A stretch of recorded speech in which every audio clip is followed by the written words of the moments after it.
स्थान से। भूल हो गई, गलती हो गई अभी तक, आज से निश्चय करो। हमारे लिए तो प्रतिदिन नया जन्म है। आज हमारा नया जन्म समझो। सत्संग सुना तो सत्संग में हमारे नए जन्म का प्रादुर्भाव हुआ। अभी तक जो हमारी गंदगी थी पीछे के जन्म में हम भूल जाते हैं। आज से इसी क्षण से हम नया जीवन अपना बनाते हैं, अध्यात्म मार्ग का जीवन बनाते हैं और ऐसा निश्चय करते हैं जो टूटे ना। निश्चय में बहुत बड़ी सिद्धि है। देखो पिंगला जी का जैसे बताया, तैसे भागवत में एकादश स्कंद में तितिक्ष ब्राह्मण का देखो। गृहस्थी में रहते थे, लड़के बच्चे थे, खूब धन कमाया और बड़े ही कंजूस स्वभाव के थे। न परिवार को भोगने देते थे, न स्वयं भोगते थे।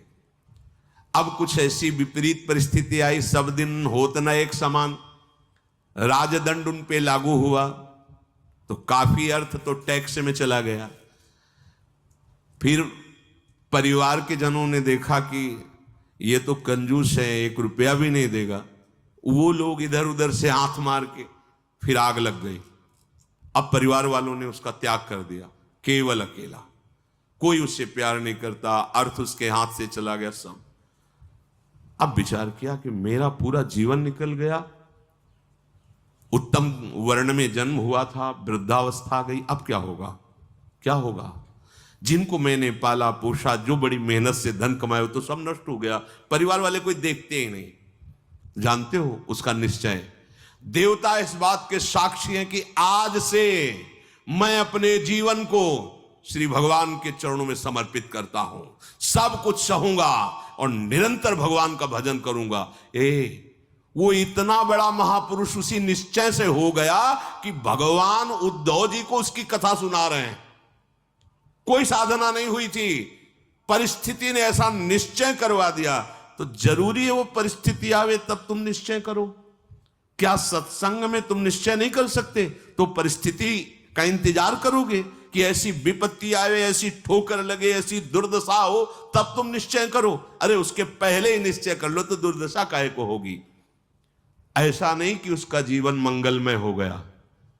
अब उसके कर्मों का क्षय करने के लिए जब वो सन्यास भाव लेकर विचरण करता, भिक्षा मांगता, तो लोग थूकते, स्पष्ट लिखा हुआ मूत देते, बांध देते, पीटते, उसकी भिक्षा छीन लेते। पर वो अंदर अंदर विचार करता, नहीं, किसी का दोष नहीं है इसमें, इसमें किसी का दोष नहीं। तो ये कर्म का है, ये कर्म का प्रभाव तो शरीर पर पड़ेगा। ये मुझे दुख क्यों हो रहा है? बहुत बहुत सुंदर मतलब चिंतन उनका बना। तो क्या देवता है इस दुख का कारण? देवता है नहीं, देवता भी तो केवल हमारे शरीर को ही पीड़ा दे सकते हैं। मेरे को क्यों हो रहा है? काल नहीं, वो तो आत्मस्वरूप है, उसका भी प्रभाव इसी शरीर पर होगा। मेरा स्वरूप तो कालातीत है। तो फिर क्या है? भ्रम। हाँ, ये भ्रम है। मैं तो निर्विकार चिदानंद अपने स्वरूप में स्थित हो गया, ब्रह्मबोध संपन्न महापुरुष हो गया हो। और तितिक्ष ब्राह्मण नाम से वर्णन किया है भगवान ने। इसलिए निश्चय में बड़ी सामर्थ्य है, हमारा निश्चय बड़ा ढुलमुल है। इसलिए प्रार्थना है, बहुत बड़ा मार्ग मिला है आपको, इसे भगवत मार्ग कहते हैं, अध्यात्म मार्ग कहते हैं। ये अंतिम जन्म वालों को मिलता है, जिनका आखिरी जन्म होता है। अगर चूक करोगे तो व्यर्थ तो नहीं जाएगा, पर और समय लग जाएगा। काहे कुछ समय बर्बाद करो, आज निश्चय करो। गोस्वामी जी कह रहे, देखो निश्चय, गोस्वामी जी बाल्यावस्था से भगवान में रत थे, ऐसा नहीं है कि वो भजन नहीं करते थे, ऐसा नहीं है। जन्म हुआ था तब बोले थे राम, जैसे बच्चा रोता है ना, तो गोस्वामी जी रोए नहीं थे, राम बोले थे, इसलिए राम बोला नाम पड़ा था। राम बोला, प्रकट हुए थे तभी राम। तो ऐसा भी नहीं था कि आसक्ति नहीं थी शरीर में या अन्य, ऐसा भी महापुरुष जन लीला दर्शाते हैं, वो हमारी हिम्मत के लिए। पत्नी में चित्त आसक्त था, एक दिन के लिए भी कभी मायके जाने के लिए अनुमति नहीं दी थी। और उसी पत्नी के मुख से जब ये बात निकली कि जितना तुम्हें इस शरीर में आसक्ति है, पूरी कथा अगर राम जी में होती तो जीवन तुम्हारा धन्य हो जाता। नेत्र को पत्नी रूपी गुरुदेव ने नेत्र खोल दिए। कहीं से भी गुरुदेव सावधान कर सकते हैं, कहीं से भी, बस कदम मुड़ गए। क्योंकि ऐसा नहीं था कि राम भक्ति ली, निश्चय कर लिया अवलो नशानी। अब ये गोस्वामी जी का ही पद है, आप इंद्रियों के बस में हो के नहीं नहीं, बहुत सही बोला। अगर ये स्थिति, ये आसक्ति राम जी में होती तो जीवन धन्य हो जाता। अब पायो नाम चारु चिंतामणि, उर करते न खसई हो अबलो नशानी। अब समझ गए, समझ गए। अब हृदय से एक क्षण के लिए भी राम नाम नहीं छोड़ूंगा। और जानते हो, महापुरुषों में सर्वशिरोमणि हुए गोस्वामी तुलसीदास। ये तो अवतार लीला महापुरुषों की है, ये हमारे लिए बताया है आचरण करके कि भगवान नाम में इतनी सामर्थ्य है कि ऐसे आसक्त वृत्ति को भी कैसे निरासक्त कर देते हैं। हमें चाहिए जो भी, चाहे गृहस्थ मार्ग में हो चाहे विरक्त मार्ग में हो, दोनों मार्ग जाते ही प्रभु के चरणारविंद में हैं। अपने मार्ग की वृत्तियों को जानिए, समझिए और धर्मानुसरण बर्ताव कीजिए और नाम निरंतर जपते रहिए। तो जीवन यात्रा का विश्राम, जो गोस्वामी जी कह रहे हैं, पायो परम विश्राम, विश्राम ही नहीं, पायो परम विश्राम, राम समान प्रभु नाही कहूं। ये विश्राम कैसे मिला? कहते भगवान शंकर को साक्षी करके कहता हूं। अगर थोड़ा भी मिथ्या हो तो हमारी जीभ गल जाए, मेरा जो कुछ भी बना राम, ये दो अक्षर मेरे माई बाप हैं, इन्होंने ही हमें, बस आप हृदय की बात महापुरुषों के, ये दो अक्षर राधा, यही देख लेना आप। चलो देखो, बहुत समय तक विषय संयोग ना होने पर ऐसा ना समझ लिया जाए कि हम निर्विषय हो गए। बहुत ये चोर हैं, बहुत छुप कर रहते हैं और चिंगारी की तरह रहते हैं। फूस मिल जाए तो ज्वाला बनने में सेकंड लगता है। ध्यान रखना, 20 वर्ष 30 वर्ष बिल्कुल निर्विकार, संयोग नहीं। लगता है कि अब हमें कौन परास्त कर सकता है।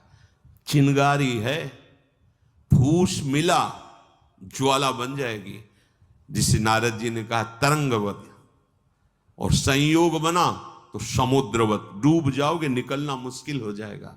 जब तक भगवत साक्षात्कार ना हो जाए, जब तक आपको अपने शरीर का अहम स्मरण करता भोक्ता भाव है, तो ईमानदारी से सावधानी पूर्वक अपने धर्म का पालन करते हुए प्रिया प्रीतम का निरंतर स्मरण, यही हमारे जीवन का परम लक्ष्य होगा। इसी से हमें परमानंद की प्राप्ति होगी।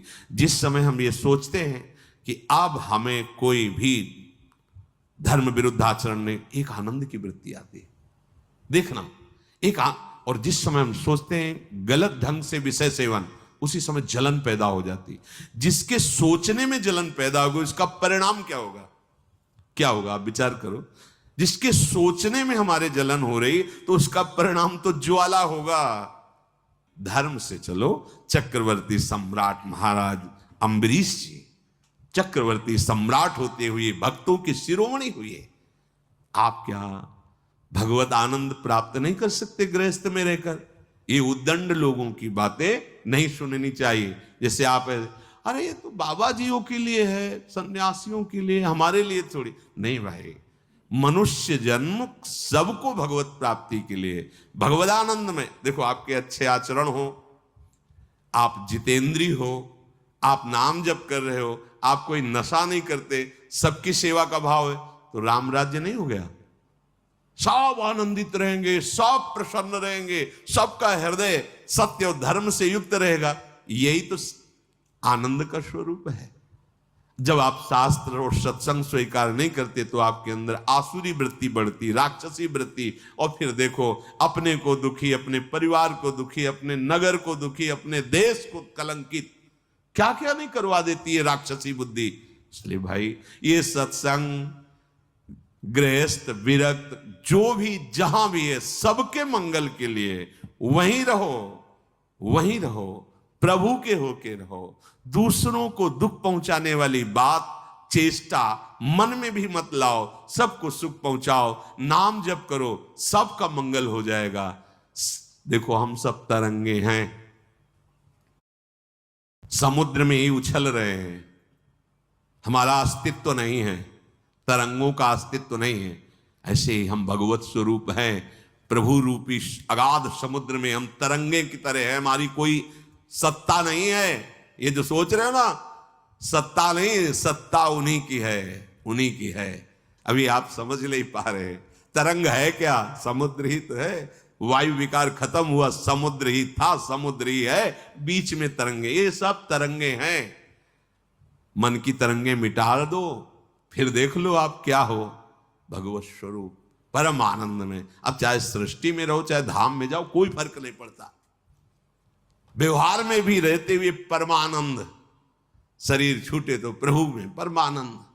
उसी के लिए तो हम प्रयास करें, जितनी चेष्टाएं कर रहे हैं सुख के लिए ही तो कर रहे हैं। हे भाई, आप कोई भी हो, गृहस्थ हो, विरक्त हो, कोई भी हो, धर्म से चलो, नाम जप करो, सबकी सेवा की भावना अंदर रखो, तो मनुष्य जीवन का लाभ मिल जाएगा। ये उद्दंडता पूर्वक तर्क वृत्ति रखोगे तो अभी सौभाग्य मिल रहा है सुनने का, धीरे धीरे समय साथ आ जाएगा, आपको सतवार्ता सुनने को नहीं मिलेगी। देख लेना, सतवार्ता जिसके श्रवण मात्र से हमारे हृदय में आनंद का स्फुरण हो और हम उस आनंद के बल से निर्विषय हो जाएं, वो वार्ता सुनने को नहीं मिलेगी। फिर और समय आएगा, धर्म सुने नहीं काना, कलिकाल बिहाल की